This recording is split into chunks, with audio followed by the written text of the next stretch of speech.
आज हम बात करते हैं एक्सेल की एक और फंक्शनलिटी के बारे में जिसका नाम है सब टोटल। क्या है सब टोटल का फंक्शन? कब हमें सब टोटल के फंक्शन को यूज करने की रिक्वायरमेंट होती है? समटाइम हमारी रिक्वायरमेंट होती है कि हम डेटा को फिल्टर करके कुछ सर्च करते हैं, कुछ देखते हैं, तो हमें बार बार उसको कॉपी करके कहीं सम का टोटल लगाना पड़ता है, एवरेज लगाना पड़ता है, काउंट करना पड़ता है, मिनिमम मैक्सिमम कोई भी फंक्शन हमें यूज करना पड़ता है। तो हम इसके लिए हम क्या कर सकते हैं, जस्ट एक फंक्शन यूज करते हैं सब टोटल का, और वहां पे हमारी जो भी रिक्वायरमेंट है उसके लिए हम छोटा सा नॉमिनल चेंज करेंगे अपने फॉर्मूले के अंदर और हमारा रिजल्ट आ जाएगा। सो आइए गाइस, ऑन द स्क्रीन हम देखते हैं कि सब टोटल का फंक्शन हम कैसे यूज करते हैं। यहाँ पे अभी हमारे पास एक छोटा सा एग्जांपल है जिसके अंदर हम देखते हैं कि अपना सब टोटल का फंक्शन हम कैसे यूज करते हैं। तो यहाँ पे हमारे पास है कुछ 60 रोज का डेटा है और 60 रोज के डेटा पे हमारे कुछ प्रोडक्ट्स है, प्रोडक्ट्स की हमारे प्रोडक्शन नंबर्स है। अब इनके अंदर हम अपना यूज करके देखते हैं सब टोटल का फंक्शन।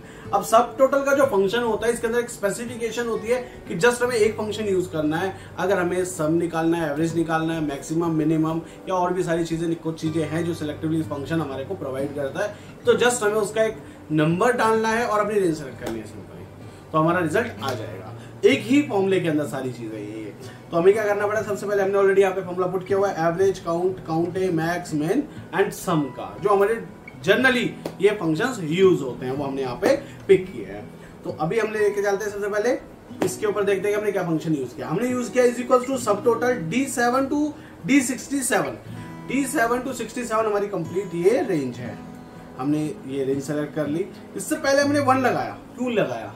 क्योंकि हमारा जो सब टोटल का फंक्शन है वो कहता है कि जी आप बता दो 1 2 3 4 5 6 7 8 9 10 ये चीजें हैं, आपको क्या लेना है। हमने वो सिलेक्ट किया और अपनी रेंज सेलेक्ट कर ली। प्रैक्टिकली करके देखते हैं। इज इक्वल्स टू सब टोटल। अब देखो यहाँ पे क्या है, एवरेज आ गया। एवरेज क्या कितना लिखा हुआ है 1। हमने क्या कर लिया 1 कॉमा, अब नाउ क्या पूछता है रेफरेंस। अब हम क्या देते हैं, अपनी रेंज सेलेक्ट कर लेते। हमने कंप्लीट रेंज सेलेक्ट कर ली, अभी रिजल्ट आ गया 1000। तो हमारा जो एवरेज है वो 1000 है। अब देखते हैं एवरेज ठीक है गलत है। जितने भी हमारे नंबर्स हैं सब का रिजल्ट 1000 है। एवरेज हमारा ठीक है। सेम फंक्शन हम यूज करते हैं। अब हमें क्या करना है, इसी फंक्शन को हम आगे कॉपी कर लेते हैं, कॉपी पेस्ट। अब हमें क्या निकालना है, काउंट। अब काउंट करने के लिए हम क्या करते हैं, हम देखते हैं क्या फंक्शन यूज किया। हमने फंक्शन तो यूज किया सब टोटल 2 E7 to 67। हमने क्या किया, सिर्फ 2 चेंज कर दिया आगे। इसी फॉर्मूले के अंदर मैंने फॉर्मूला कॉपी क्यों किया है, तो मैं दिखाना चाहता हूँ फॉर्मूले में कुछ चेंज नहीं किया, सिर्फ नंबर चेंज करा। हमें क्या लेना है, काउंट। तो हमने क्या किया, 1 को चेंज करके कर दिया 2। काउंट हो गया, काउंट 60 काउंट कर लेते कैसे होते हैं। ये हमारा काउंट हो गया 60। थर्ड काउंट है, कॉपी पेस्ट। अब काउंट के अंदर हमने क्या यूज किया है 3। फॉर्मूले में जाते हैं, यहाँ पे हम 2 को चेंज कर देते हैं 3। अभी आगे 61। अब 61 और 60 में क्या फर्क है, यहाँ पे इसने काउंट कितने के, यहाँ से हमने स्टार्ट किया रेंज अपनी, तो टोटल ये 61 है। बट काउंट का जो फंक्शन होता है वो सिर्फ न्यूमेरिकल्स को काउंट करता है, और जो हमने प्रोडक्शन नंबर लिखा है ये अल्फाबेटिकल्स है, तो यहाँ पे इसको इसने काउंट नहीं किया। बट काउंट ए के फंक्शन के अंदर हमारा अल्फाबेट्स और न्यूमेरिकल्स दोनों काउंट होते हैं, तो इसने यहाँ पे रिजल्ट दे दिया हमें 61। तो अब नेक्स्ट जाते हैं हम मैक्सिमम। हमने सेम फॉर्मूला लिया, मैक्स के अंदर हमने क्या यूज किया 4। हम क्या कर देंगे, 3 को चेंज करके कर देते हैं 4। तो हमारा रिजल्ट आ गया 1059। अब देखो हमारा सबसे बड़ा नंबर कितना है, 1059। नेक्स्ट हम चले जाते हैं, नेक्स्ट हमें है मिन। मिन के अंदर हमने क्या यूज किया 5। तो हमें क्या करना है, सेम रेंज में से जस्ट 4 को चेंज करके कर देना है 5। रिजल्ट आ गया 941, सबसे लास्ट नंबर 941। अब सम, एंटर।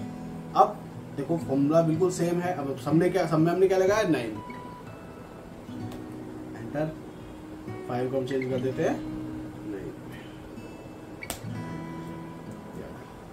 हमारा रिजल्ट आ गया। अब हमने ये फंक्शन क्यों यूज किया, अगर हमारी रिक्वायरमेंट है कि अगर हमें एनालिसिस करना है, हम कुछ भी देखते हैं, तो हमने सब प्रोडक्ट का फंक्शन लगा दिया। हम कहते हैं कि हमें प्रोडक्ट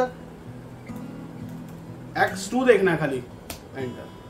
प्रोडक्ट X2 के अकॉर्डिंग हमारा सारा डेटा चेंज हो गया। देखो कैसे, सारे नंबर्स 1000 है, एवरेज देख ले तो एवरेज ये आ गई हमारी 1000। अब इसको एवरेज को थोड़ा सा चेंज करके देखते हैं, चेंज कर देते हैं। हम इसको कर देते हैं 1 2 3 4।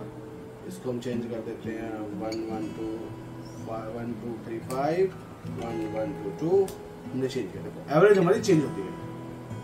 अब हम यहाँ पे काउंट है हमारे पास कितने 12 में से हमने एक डिलीट कर दिया तो 11 रह गए। हमने यहाँ पे आए हमारे पास 13 है, हमने यहाँ पे से 1 2 3 हमने डिलीट कर दिए, हमारे 10 रह गए। हमारा जो मैक्सिमम नंबर है वो है हमारा 1044। हम इसकी जगह सिंपली 1 2 3 4 टाइम्स 9 लिख देते हैं। 1 2 3 4 टाइम्स 9 लिख देते हैं तो मैक्सिमम नंबर अब ये आ गया हमारा रिजल्ट अपडेटेड। अब हम क्या करते हैं, सबसे छोटा नंबर हम लिख देते हैं 0001 नंबर आ गया। सम अगर हमें करना है तो सम हम करते हैं इसका टोटल कितने नंबर से 12।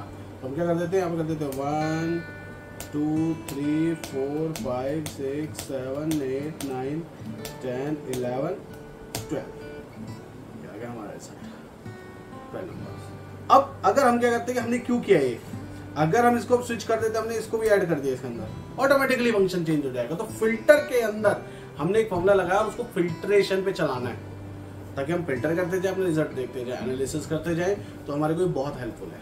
अब अगर हम क्या करते हैं, यहीं पे एक ही फॉर्मूले के अंदर हम कुछ भी चेंज कर देते हैं। जस्ट हमें यहाँ के 1 2 कर दिया, ये हमारा आ गया जी काउंट। 3 कर दिया, ये हमारा आ गया काउंट ए। हमने यहाँ को कर दिया 4, हमारा आ गया मैक्सिमम नंबर। हमने यहाँ पे चेंज कर दिया 5, हमारा आ गया मिनिमम नंबर। यहाँ पे हमने कर दिया 9, हमारा आ गया total. So with the help of सब टोटल फंक्शन हमें जस्ट एक छोटा सा नॉमिनल चेंज करना है और अपने रिजल्ट को, अपने एनालिसिस को इफेक्टिव कर सकते हैं। सो गाइस ये था हमारे पास सब टोटल का फंक्शन। आई होप आपको कॉन्सेप्ट क्लियर हो। So guys I will attach this same workbook in the description link so you can download and do practice. Thanks for watching.